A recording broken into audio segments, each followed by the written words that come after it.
Good morning, students. Today we will discuss our second part of present tense. Yesterday we discussed present indefinite. Today we are going to discuss present continuous, progressive or imperfect tense. All these three names suggest to the single tense, that is present continuous tense. Hindi identification for the tense is at the last of Hindi sentence we will find the words रहा है, रहे हैं, रही है. रहा है, रहे हैं, रही है. It is also known as temporary in nature because we do not know when the work is started, when it will finish. We only know that it is in progress. हमें ये नहीं पता ये काम कब शुरू हुआ कब खत्म होगा, हमें सिर्फ ये पता है कि ये काम जारी है. अब इस टेंस के अंदर कौन कौन सी हेल्पिंग वर्ब का हम यूज करेंगे. हेल्पिंग वर्ब हमारी यूज होंगी इज, एम, आर. जैसे कल आपको बताई थी प्रेजेंट इंडेफिनिट की हमारी हेल्पिंग वर्ब डूडस थी, ऐसे ही इधर हमारी आ गई है इज, एम, आर. इज किसके साथ यूज होगी. इज का यूज होगा जी ही, शी, इट, एनी नेम और third person singular. He, she, it, any name और थर्ड पर्सन सिंगुलर कोई भी है उसके साथ इज का यूज होगा. एम सिर्फ और सिर्फ only with I, and I is special. कौन कौन काम करेगा, कौन बेस्ट है, मैं. और मैं के लिए इसलिए स्पेशल क्या बना है am. Are for plural, we, you, they और एनी प्लूरल इन नेचर, उन सब के साथ हम किसका यूज करेंगे आर. अब ये हेल्पिंग वर्ब हमें पता चल गई तो मैकेनिज्म क्या होगा सेंटेंस बनाने का. How to form the sentences. Simple sentence बनाने का हमारा तरीका होगा जी सब्जेक्ट प्लस हेल्पिंग वर्ब. और हेल्पिंग वर्ब आपको कौन कौन सी बताई है, इज, एम और आर. इन तीनों में से कोई सी भी हो सकती है according to our subject. According to subject मतलब अगर हमारा सब्जेक्ट आई है तो हम हेल्पिंग वर्ब एम लगाएंगे.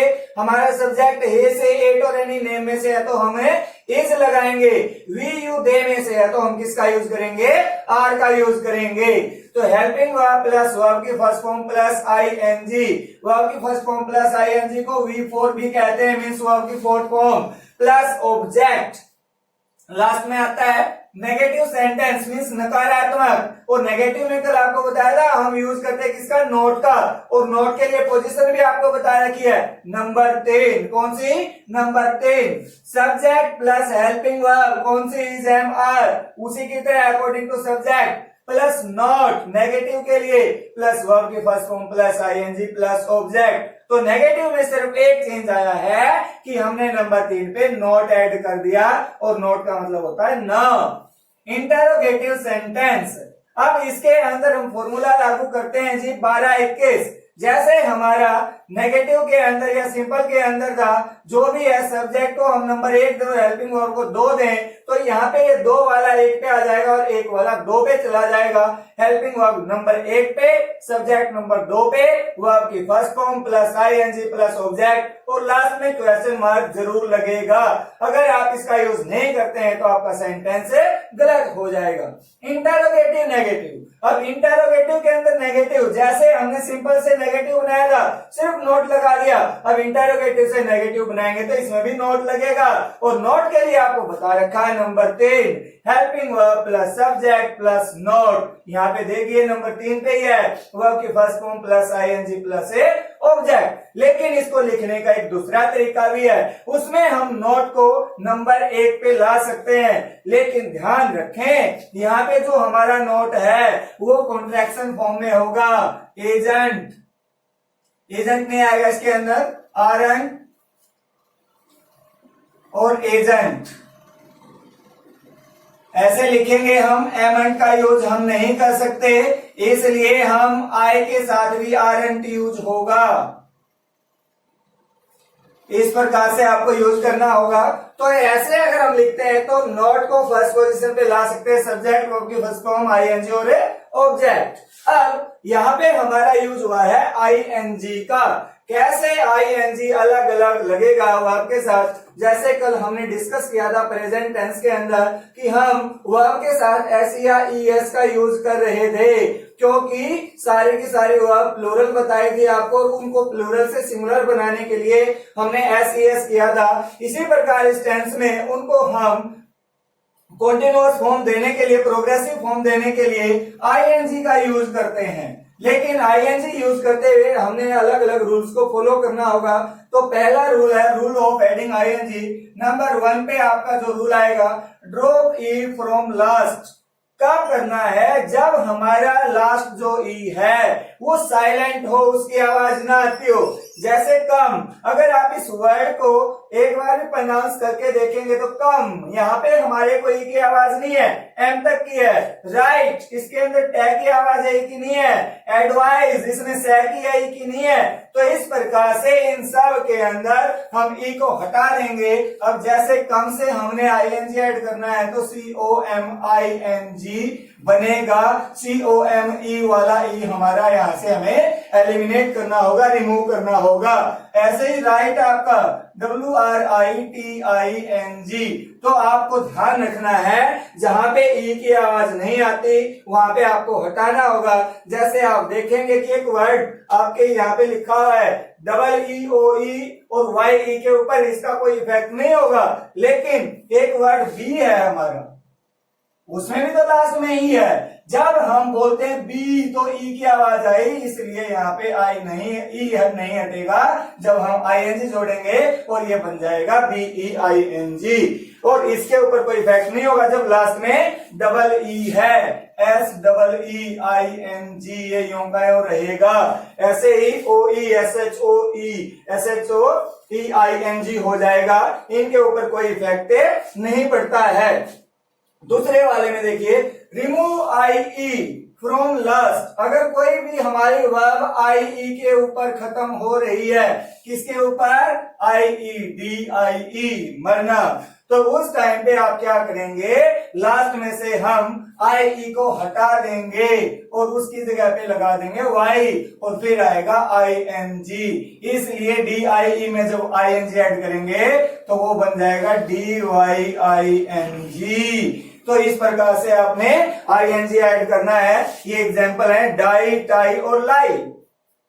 अब नंबर 3 वाला आप देखिए, आपका है CVC means consonant vowel consonant. क्या है? CVC फॉर्मेट, कंसोनेंट वोवल और कंसोनेंट। कल आपको बताया था कंसोनेंट क्या होते हैं, जिनको प्रोनाउंस करते टाइम, आर्टिकुलेट करते टाइम हमारे माउथ के अंदर हवा का रुक जाती है। और वोवल क्या होते हैं, जब हम बोलते हैं तो हवा रुकती नहीं है, सीधी की सीधी निकल जाती है। AEIOU आपको बताए थे हमारे वोवल हैं, और उनको छोड़ के बाकी के जो 21 हमारे लेटर्स बच गए हैं वो सारे के सारे क्या है? हमारे कंसोनेंट हैं। ये फॉर्मूला है। तो then last letter is doubled if it is stressed. ये ध्यान रखना आपने, सिंगल सिलेबल वर्ड है। क्या है? Single syllable, SYLLABLE। सिलेबल का मतलब क्या होता है? कोई भी वर्ड जब हम उसको आर्टिकुलेट करते, प्रोनाउंस करते हैं तो कितने टुकड़ों में उसको तोड़ सकते हैं, उसको हम बोलते हैं सिलेबल। जैसे PREFER लिख दिया मैंने, प्रेफर, तो इसको 2 हिस्सों में तोड़ दिया है। अब हमने ये ध्यान रखना है, जब उसको हम ING ऐड करेंगे तो डबल कब होगा? जब हमारा लास्ट वाला सिलेबल स्ट्रेस्ड है। स्ट्रेस्ड का मतलब बोलते टाइम जिस पे जोर आए, प्रीफर, प्रीफर पे आया है, तो इस केस में RRING हो जाएगा। और केसेस में हमारा नहीं होता। जैसे मैं लिखूं DELIVER, डिलीवर, 3 हो गए, तो यहाँ पे आवाज आती है डी ली के ऊपर स्ट्रेस है, वर्ब पे नहीं है, इसलिए यहाँ पे सिर्फ सीधा ING हो जाएगा, डबल R नहीं बनेगा। ये बात आपने ध्यान रखनी है। तो आपको बताया CVC में then last letter is doubled if it is stressed. ये ध्यान रखें, WR, Y और X सिर्फ प्रीफर इसमें आया है, डिलीवर में नहीं था। तो याद रखेंगे हमारे WR, Y और X वाले जो हैं उन केसेस में हम डबल नहीं करते। तो याद रखने का बिल्कुल आसान तरीका आपको बता दिया। WRY मतलब वरीड, चिंतित, दुखी। X, और जब हम किसी से दुखी होते हैं तो हम उसकी कट्टा कर देते हैं, उसे क्रॉस कर लेते हैं। और ये याद रखने का आपको तरीका बता दिया है, WRYX। इसमें डबल नहीं होगा। डबल वोवल जब कहीं पे भी हो उसमें भी आपने ध्यान रखना है। जैसे EAT, इसमें डबल वोवल है, CVC का फॉर्मेट नहीं है, तो इसमें भी सिर्फ सीधा आपका ING लगेगा। डबल करने का प्रयास ना करें, नहीं तो आप गलती कर देंगे। ठीक है। अब आपके ओपन और आयरन एक्सेप्शनल केस है, इनको आप देखिए लिख के, ओपन के अंदर सारा का सारा सीवीसी है और आपको WRYX बताए दे वो वाला भी कोई नहीं है, लेकिन फिर भी बेचारा एक्सेप्शनल है, इसमें डबल एन नहीं होता है। इसी प्रकार आयरन है, इसके अंदर भी हमारा डबल नहीं होता है। तो ये बात आपने ध्यान रखनी है कि कहां पे हमारा आईएनजी लगाते टाइम डबल होगा और कहां पे नहीं होगा। जब आप प्रैक्टिस करेंगे तो कुछ और भी वर्ब आपके सामने आ सकते हैं। अब नंबर 4 पे हमारा एक लास्ट लेटर इज सी, कोई भी वर्ब हम लिख रहे हैं उसका लास्ट लेटर हमारा क्या आ गया है, सी आ गया है। देन एड के आफ्टर दैट। अब आप देखिए ये वर्ब आ गई है मिमिक, इसमें लास्ट लेटर हमारा आ गया सी और इसमें कॉन्टिन्यूअस टेंस में यूज करेंगे, आईएनजी ऐड करना है तो सीधा हम आईएनजी यूज नहीं कर सकते, वो गलत होगा। इसके लिए हमने रूल फॉलो करना होगा कि MIMIC, उसने बताया के ऐड करें और के के बाद आईएनजी लगेगा, तो ये हमारी राइट फॉर्मेशन होगी प्रेजेंट कॉन्टिन्यूअस टेंस की मिमिक के साथ। ऐसे एग्जांपल आपको दिए हैं यहाँ पे, बायोवैक, फ्रोलिक, हैवो, ट्रैफिक, ये सारी वर्ब्स ऐसी हैं जिनके लास्ट में सी है और आपको के ऐड करके ही कॉन्टिन्यूअस फॉर्म में आप इसको रख सकते हैं। अब कुछ एक वर्ब और भी ऐसी हैं जिनको हम कॉन्टिन्यूअस टेंस में यूज नहीं कर सकते, उन वर्ब्स को स्टेटिव कहा गया है। क्या कहा गया है, स्टेटिव वर्ब्स मींस जो वर्ब कांस्टेंट है, वो डायनामिक नहीं हो सकती, प्रोग्रेसिव नहीं हो सकती, और हमारा टेंस कौन सा है, प्रोग्रेसिव, तो उनको हम कैसे यूज करेंगे, इसलिए वो वर्ब यहाँ पे दी गई है। वर्ड्स ऑफ परसेप्शन या सेंस, हमारी 5 सेंसेस बताई गई हैं जो लिखी गई हैं, सी, हियर, स्मेल, टेस्ट और फील। ये सारे के सारे काम लगातार होते हैं और बिना किसी एफर्ट के होते हैं। जब आप आंख खोलते हो तो ऑटोमेटिक आपकी आंखें देखते हैं, आपको जोर नहीं लगाना पड़ता है। हियर, कोई भी बोलता है तो हमारे कानों में आवाज पड़ती है और वो सुनते हैं। किसी ने पड़ोस में हलवा बनाया है और हम देखते हैं कि एकदम खुशबू आ जाती है, या आप मोटू पतलू देखते हैं तो समोसे की खुशबू उसको दूर से खींच लेती है। टेस्ट, किसी भी चीज को हमने जैसे ही हम अपनी जीभ पे रखते हैं ऑटोमेटिक पता चल जाता है वो चीज खट्टी है कि मीठी है या कड़वी है। फील, कोई भी चीज महसूस करना, आप डाई लगाते हैं, स्नान करने के लिए नदी में जाते हैं तो जैसे ही आप कदम रखेंगे आपको एकदम से पता चल जाएगा पानी ठंडा है कि गर्म है। तो ये सेंस ऑटोमेटिक काम करती हैं, इनमें कोई एफर्ट नहीं करना होता और परमानेंट है, इसलिए इनको वर्ड्स ऑफ परसेप्शन कहा गया। और ये सारी की सारी वर्ड हम कॉन्टिन्यूअस में यूज नहीं कर सकते। लेकिन इंग्लिश में एक वर्ड है बड़ा खतरनाक, बट, जहां पे ये लग जाता है ये हर चीज को फिर पॉसिबल बना देता है। इसीलिए कुछ एक कंडीशन के साथ हम इन वर्ड्स को कॉन्टिन्यूअस फॉर्म में यूज कर सकते हैं, जो कि आपको मैं अभी बताऊंगा। उसके बाद वर्ड्स ऑफ अपीयरेंस, कोई भी चीज कैसे अपीयर होती है, दिखाई देती है, look, resemble, seem, appear etcetera. Words of emotion, हमारी भावनाएं कैसी होती हैं, वांट, मैं क्या चाहता हूं, मेरी क्या इच्छा, desire, hope, wish, hate, like etcetera. Words of thinking, हम कैसा सोचते हैं, think, suppose, agree, consider, trust, know etcetera. Words of possession, हम किस चीज को अपने अधीन रखते हैं, किस पे हमारा हक है, वो पोजेशन होती है। बिलोंग, मतलब ये मैं कहां से बिलोंग करता हूं, क्या चीज मेरी है। ओ, किसी का ऋणी होना। ओन, मेरा अपना, मैं मालिक हूं। पोजेस, रखना। कंटेन, रखना। हैव, रखना। तो ये सारे के सारे हमारे क्या हैं, स्टेटिव वर्ब्स हैं, इनको यूज नहीं कर सकते। और इनके जो अपोजिट वर्ब होते हैं वो डायनामिक वर्ब से होती हैं। अब इस टेंस के यूजेस कहां कहां हम कर सकते हैं, वो यूजेस है जी, for an action happening now, कोई भी काम जो हम अभी कर रहे हैं उसके लिए हम प्रेजेंट कॉन्टिन्यूअस टेंस का यूज करते हैं। जैसे अब मैं कहूं आई एम राइटिंग, क्या कहूं, आई एम राइटिंग। अब आई के साथ मैंने एम हेल्पिंग वर्ब लगाई और राइटिंग वर्ब के फर्स्ट फॉर्म प्लस आईएनजी। यहाँ पे आप देखिए WRITE था, आई को मैंने ड्रॉप किया है, वही फॉर्मूला याद रखिए। और अब मैं ये काम अभी कर रहा हूं at the time of speaking, ये कोई काम अभी हो रहा है तो उसके लिए मैंने क्या यूज कर दिया, continuous. Action not at the moment of speaking, कोई काम जब हम बोल रहे हैं उस टाइम पे नहीं हो रहा, उसके लिए भी हम कॉन्टिन्यूअस टेंस का यूज करते हैं। जैसे आप एग्जांपल देखेंगे, Ram is learning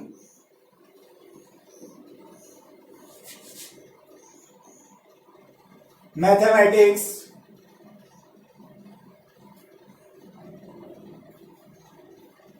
these days।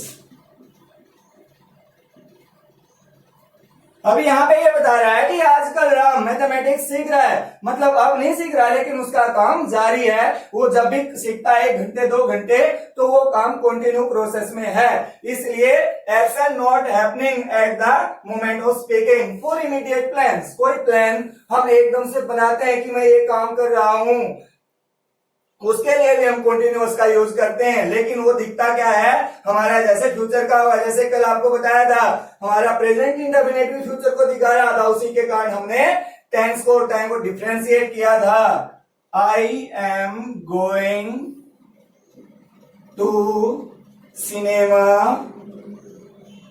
Tomorrow.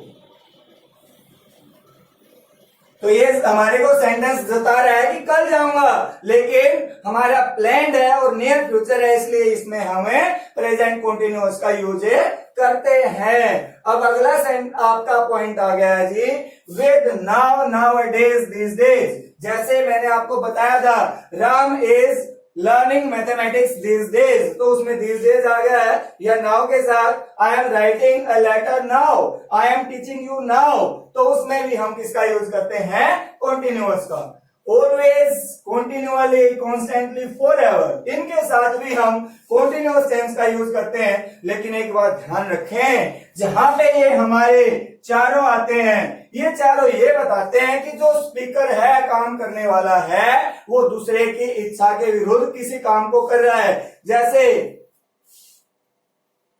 she is always complaining।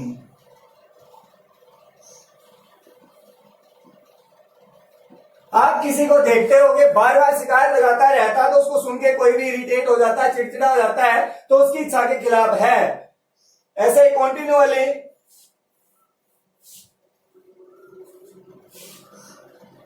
he is continually abusing।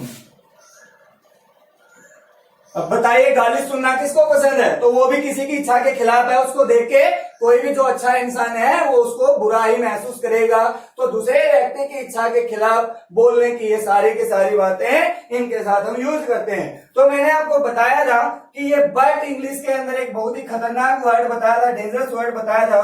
तो वो बट इन वर्ड्स के साथ लग के इनको कैसे हम कंटिन्यूअस में यूज कर सकते हैं। अब देखिए आप सी है, आई am seeing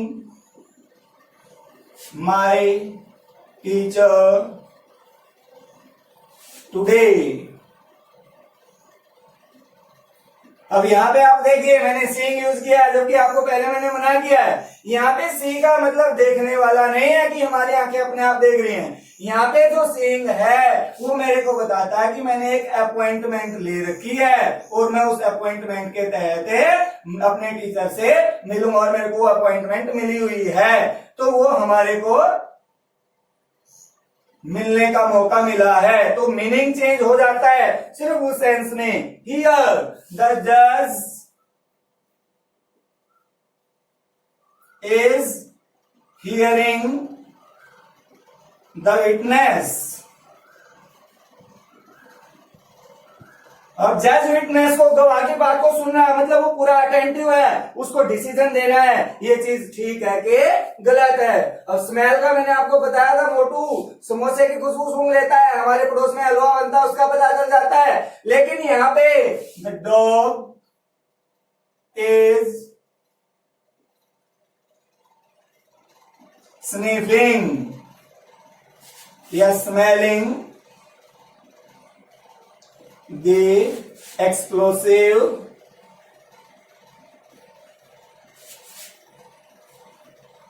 material। आपने देखा होगा कोई भी राजनेता वीआईपी पर्सनैलिटी आती है तो उसके आने से पहले डॉग स्क्वाड वाले आते हैं, वो चेक करते हैं कि क्या है। तो उस केस में डॉग ये नहीं कि जा रहा वैसे, उसमें हम स्निफिंग आपने देखा होगा कोई चीज आपके घर में जल रही है और हल्की सी आपको आ जाए तो हम देखते हैं, या घर में कोई खाने की चीज ले आया है, स्पेशल आम इन दिनों में आता है, तो हम देखते हैं आम की खुशबू आ जाती है और हम उसको सुनते हुए वहां तक पहुंच जाते हैं। उस केस में हम स्मेलिंग को यूज कर सकते हैं। टेस्ट, ऐसे ही टेस्ट का है,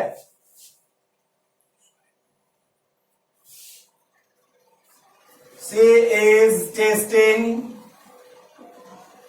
the milk to check whether